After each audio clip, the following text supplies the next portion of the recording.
কোনো উপায়ে এই বাংলাদেশকে এবং ভাবেই এই বিএনপি জামাতের হাতে, এই নৃশংসতাকারীদের হাতে, নাশকতাকারীদের হাতে ছেড়ে দেওয়া যায় না।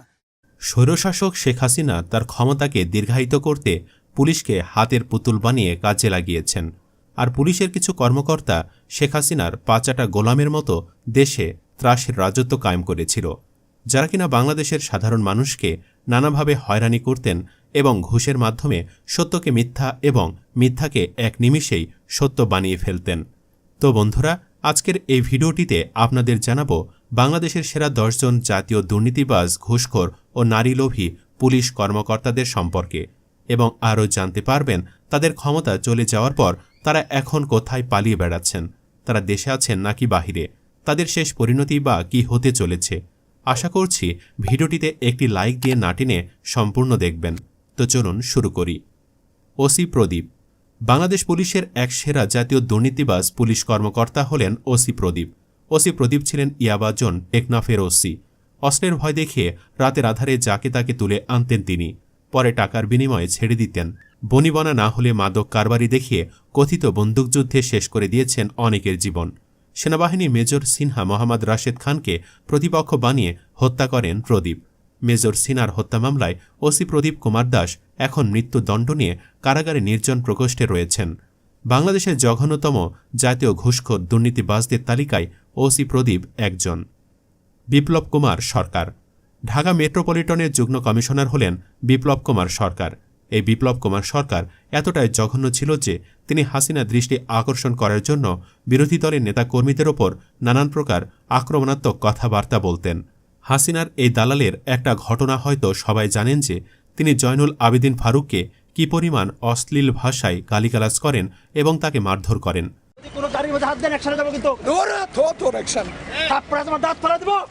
বিপ্লব কুমারের এই কাজে হাসিনা অনেক শান্তি পেয়েছিল, আর এজন্যই হয়তো তার পরের বছরই বিপ্লব কুমারের পদোন্নতি দেওয়া হয়েছিল। তাছাড়াও এই বিপ্লব কুমার ছিলেন ভারতের আরও এক বড় দালাল। তিনি ভারতের এজেন্টদের সাথে জড়িত। বিপ্লব কুমার এসব কাজ ছাড়াও নানান সময় নানান নারী কেলেঙ্কারিতেও জড়িয়েছেন। ডিআইজি মিজান।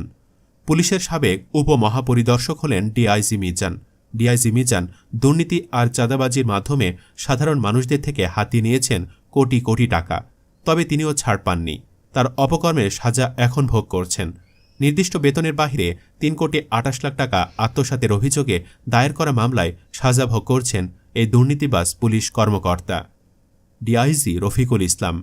ঘুষ দুর্নীতির মাধ্যমে শত শত কোটি টাকার অবৈধ সম্পদের মালিক হয়েছেন ঢাকা সিটির এসবিতে কর্মরত অতিরিক্ত ডিআইজি শেখ রফিকুল ইসলাম। তিনি সাবেক আইজিপি বেনজিরের ঘনিষ্ঠ হিসাবে বেশ পরিচিত।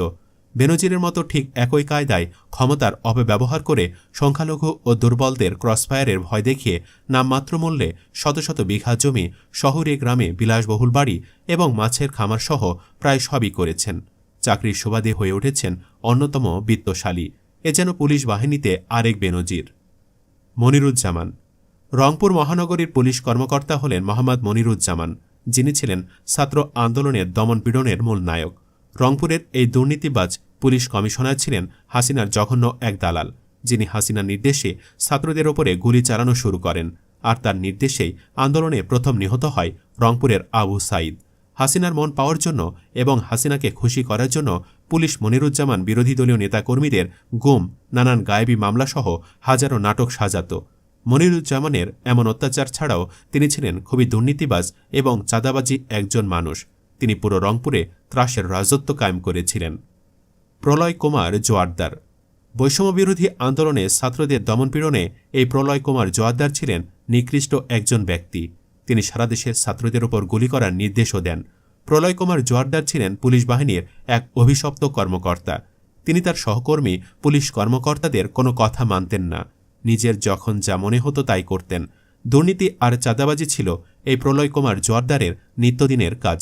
নরসিংদী, যশোর এবং কুমিল্লাসহ নানান জায়গায় তিনি চাঁদাবাজি করেছেন এবং এই চাঁদাবাজি করেই অল্প কিছুদিনেই কামিয়েছেন কোটি কোটি টাকা।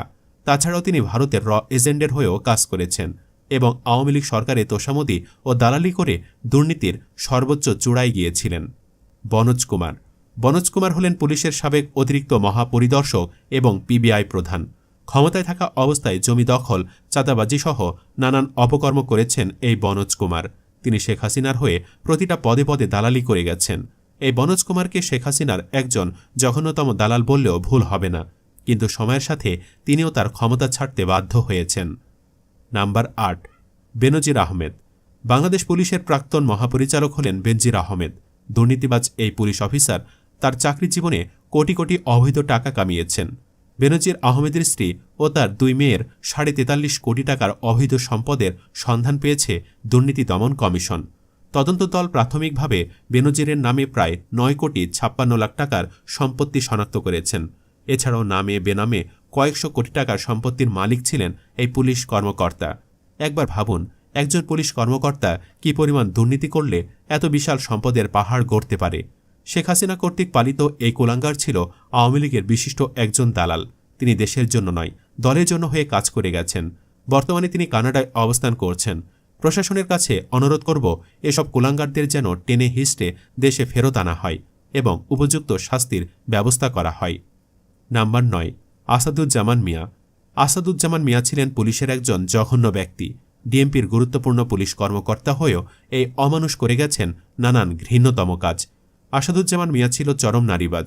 অবৈধ টাকা কামানোর পাশাপাশি তিনি পুলিশের অধস্তন নারী কর্মকর্তাদের অবৈধ সম্পর্কে জড়ানোর জন্য ফোর্স করতেন। নারী লিপ্স আসাদুজ্জামান মিয়ার একটা অডিও রেকর্ড শুনলে আপনিও চমকে যাবেন। বিশ্বাস করো, আমি তোমার সাথে সেক্স করার জন্য ক্রেজি হয়ে আছি একেবারে। হ্যাঁ শোনা, অনেক ক্রেজি হয়ে আছি তোমার সাথে সেক্স করার জন্য, তোমাকে আদর করার জন্য ক্রেজি। তার কথাবার্তা কতটা জঘন্য ছিল সেটা এই অডিওতে উঠে এসেছে। ছাত্র জনতা সহ বাংলাদেশের প্রশাসনের কাছে জোর দাবি জানাচ্ছি, আপনারা এই নারীবাজ কুলাঙ্গারের কঠিন শাস্তির ব্যবস্থা করুন। Number ১০, DB Harun. হারুনুর রশিদ হলেন বাংলাদেশের একজন পুলিশ কর্মকর্তা এবং ঢাকা মেট্রোপলিটন পুলিশের গোয়েন্দা শাখার সাবেক প্রধান। কোটা আন্দোলন চলাকালীন সময়ে ৬ সমন্বয়ককে ডিবি অফিসে তুলে নিয়ে যাওয়া এবং তার উলঙ্গ অবস্থার একটি ভিডিও কল ফাঁস হওয়ার পর তাকে ডিবি থেকে বদলি করা হয়। পরে তিনি ঢাকা মেট্রোপলিটন পুলিশ ডিএমপি অতিরিক্ত কমিশনারের দায়িত্ব পালন করেছেন। এছাড়া ডিবি হারুনের চলাফেরা যেন বলিউডের নায়কদেরকেও হার মানাবে, সেই সঙ্গে মাফিয়া কিংদের মতো সাঙ্গপাঙ্গও ছিল তার। গত এক যুগেরও বেশি সময় ধরে পুলিশ কর্মকর্তাদের মধ্যে অন্যতম সমালোচিত নাম ছিল ডিবি হারুন। কেবল বিরোধী মত দমনেই নয়, গুম, জিম্মি, জবরদখল, চাঁদাবাজি সহ নানান অপকর্মের জন্য বছর জুড়ে আলোচনায় থাকতেন এই ডিবি হারুন। এই ডিবি হারুন ছিলেন স্বৈরশাসক শেখ হাসিনার জঘন্যতম একজন দালাল। ডিবি হারুনকে হাসিনা পাচাটা চামচার মতো ব্যবহার করতেন। হাসিনা ডিবি হারুনকে দিয়ে দেশে লাখো গায়েবী মামলার নাটক সাজিয়েছেন। নির্বাচন এলে এসব গায়েবী মামলা বিরোধী নেতাকর্মীদের ওপর বহাল হতো। হাসিনার বিরুদ্ধে কেউ কিছু বললে হাউন আঙ্কেল তাদের ধরে এনে নির্যাতন চালাতেন। বৈদ্যুতিক শক থেকে শুরু করে 2 হাঁটুতে লাঠিচার্জ সবকিছু ডিবি হারুনের নির্দেশে হয়েছে। ডিবি হারুন হাসিনার পক্ষ হয়ে সারা দেশে জঘন্য অন্যায় চালিয়ে গেছে, কিন্তু কেউ এতদিন তার ভয়ে মুখ খুলতে পারেননি। তো বন্ধুরা, এসব ঘুষখোর, দুর্নীতিবাজ, দালাল পুলিশ কর্মকর্তাদের কী ধরনের শাস্তি দেওয়া প্রয়োজন বলে আপনি মনে করেন? কমেন্ট বক্সে জানিয়ে দিন। ভিডিওটি ভালো লাগলে শেয়ার করুন এবং চ্যানেলটিতে নতুন হয়ে থাকলে চ্যানেলটি সাবস্ক্রাইব করে বেল আইকনটি বাজিয়ে রাখুন। ধন্যবাদ।